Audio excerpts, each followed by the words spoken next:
What is up, everybody? Welcome back to a brand new video. And today we're going to be talking about improvisation. So, this is definitely a topic that's been requested a lot by you guys. I really enjoy doing those kind of piano improvisation videos where I'm demonstrating sample libraries or things like that. And, as a classically trained pianist, I believe that the ability to improvise or at least come up with some ideas on the spot is pretty important. So, a bunch of you have been asking me for an improvisation style video. This is not going to be like jazz based or anything, but it's basically a step by step method that I use or that I think I would recommend in order to get up and running with improvisation. So let's talk about it a little bit. What is improvisation in the first place?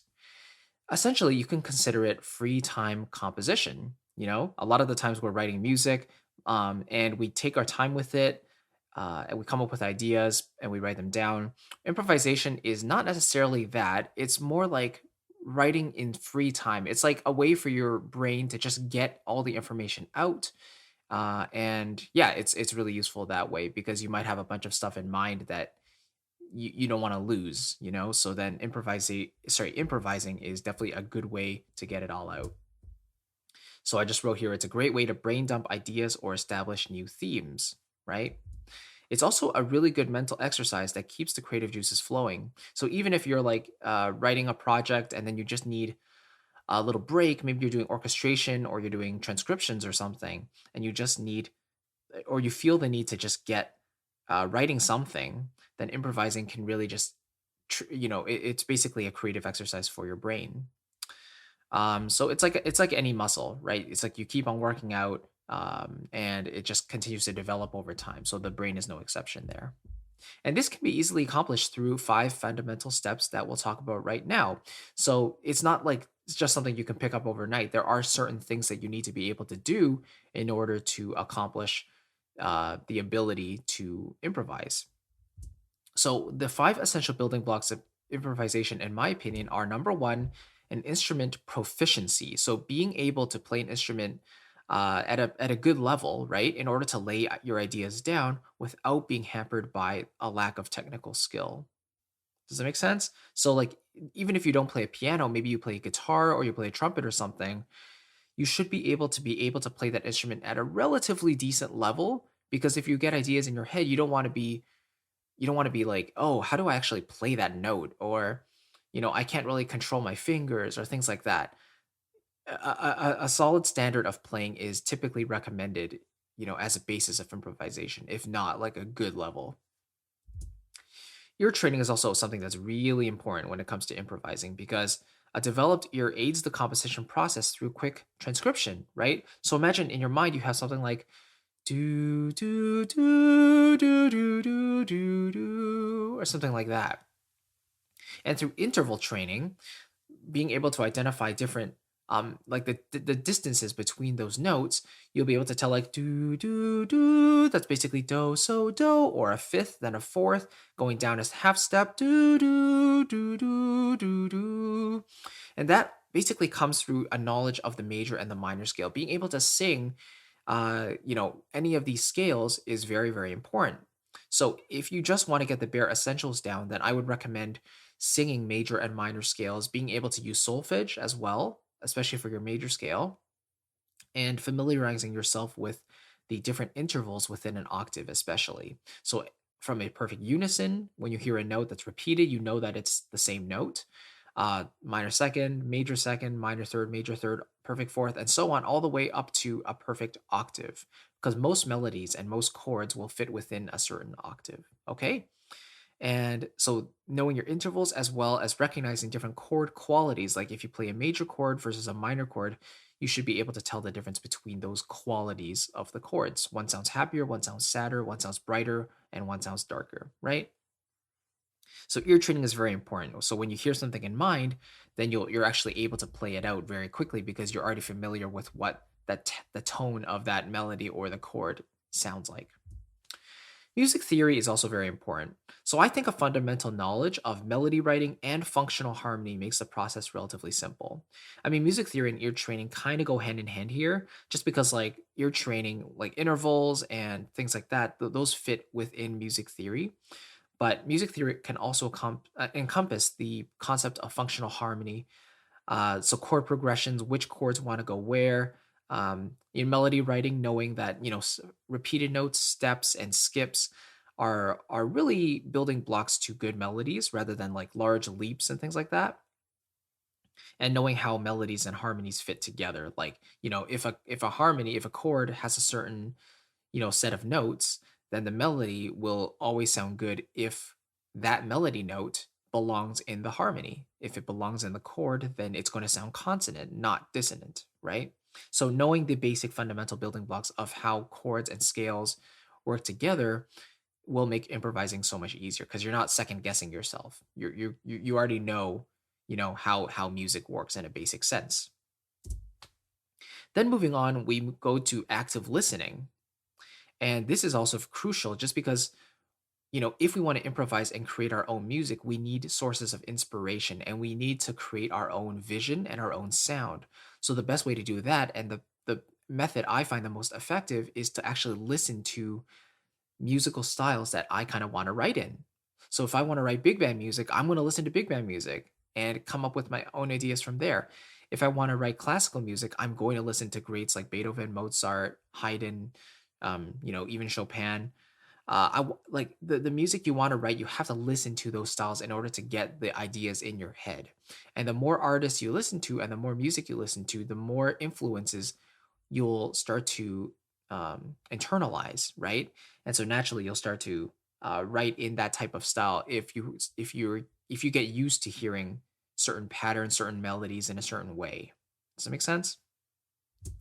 And finally, we want an innate creativity. And I believe that as musicians and composers and songwriters, I think that all of us have a degree of creativity inside of us, or else why would we be doing this in the first place, So I think we're all unique beings and therefore unique musicians. And I think a simple tweak in an existing melody or a chord progression can really help you make your own style of music and can really unlock the chains that you might have felt before.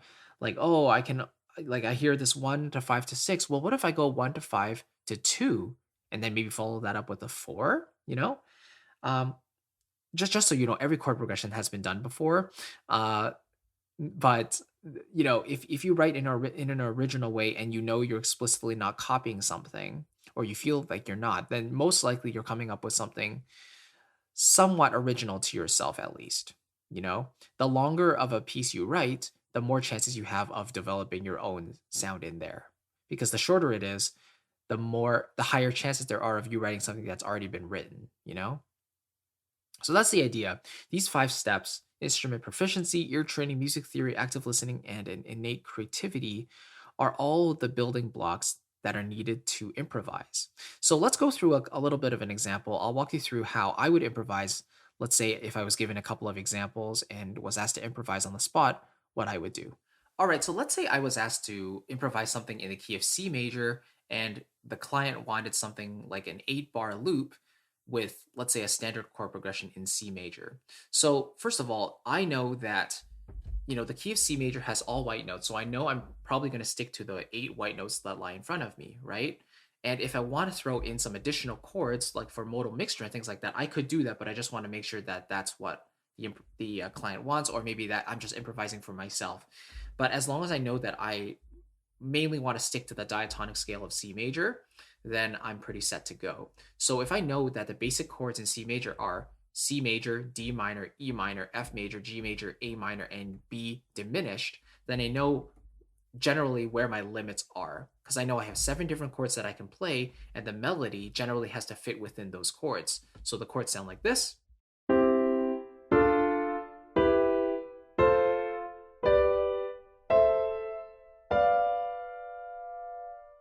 And I always recommend, starting with the piano as your first instrument, just because it helps you visualize every concept that's talked about in music theory. Basically, it's a very, very visual instrument. You have, 2 black notes, 3 black notes, 2 and 3, and the way we build chords and thirds and all that very well translates visually to the instrument.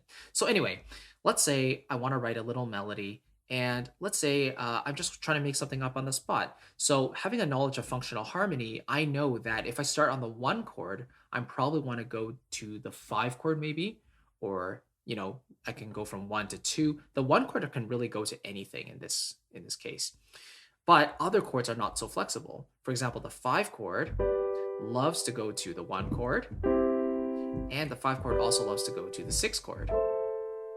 So knowing that from classical theory, I know that when I play the 5 chord, I'm probably going to go either to the 1 or the 6, probably not the 4 or the 2 or the 3 or something like that. So these classical guidelines will basically shape my improvisation, depending on what style I'm writing and where I want to go from there.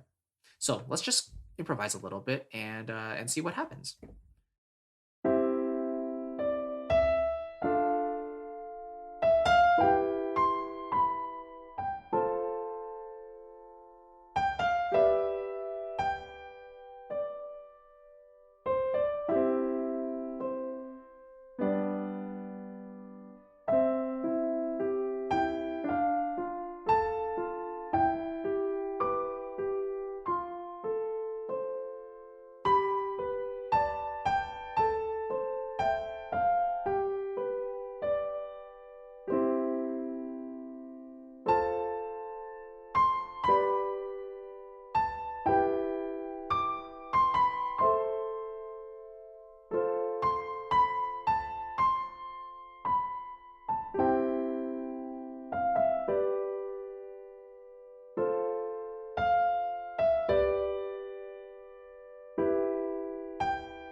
So a very, very simple idea. You can basically see that I was sticking with chords within C major the entire time. The melody I was throwing in a mix of rhythm. I was trying to basically go through steps and skips. I was trying not to have huge leaps in there. And this is all determined by the style I'm trying to write. So I was going for something a little more innocent, a little more simple, a little more child friendly. And it kind of has that innocent quality to it because it's relatively predictable. It's not like anything it's not like jumping all over the place. There's nothing really weird to it. But that was entirely improvised. I didn't have that in my mind beforehand. I basically when I started playing something, I just played something else and, either my harmony led or my melody led.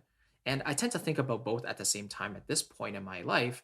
It's really easy to just play something and then play something else and have both hands work together at the same time. And this is what happens when you actually are brought up, either classically or, you're just playing an instrument for a long time. You start to, like, your hands know where to go on the instrument. You know what I mean? So that's basically how I would improvise. And I would encourage you to actually experiment with different styles and just make sure you follow these different steps. Make sure you have a pretty solid proficiency on your instrument to start with.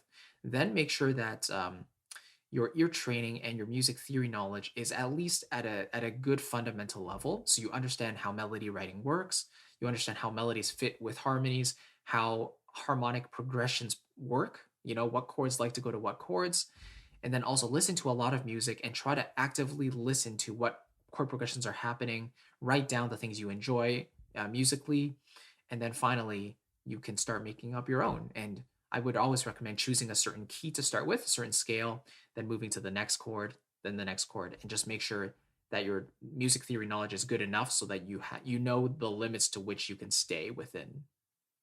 So hopefully that makes sense. That's basically my beginner's guide to improvisation. I hope this made sense. If you do have any additional questions, just let me know in a comment below.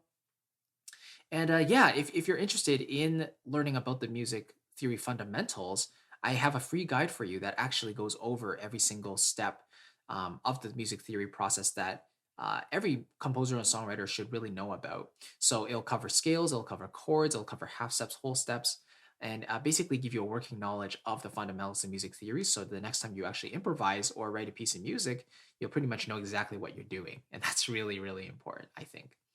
So in any case, thank you so very much for watching. Remember to download the free guide. It's the first link in the description box. It's totally free. And yeah, I hope you have a wonderful day and I'll catch you in the next video. Take care, everybody. Bye-bye.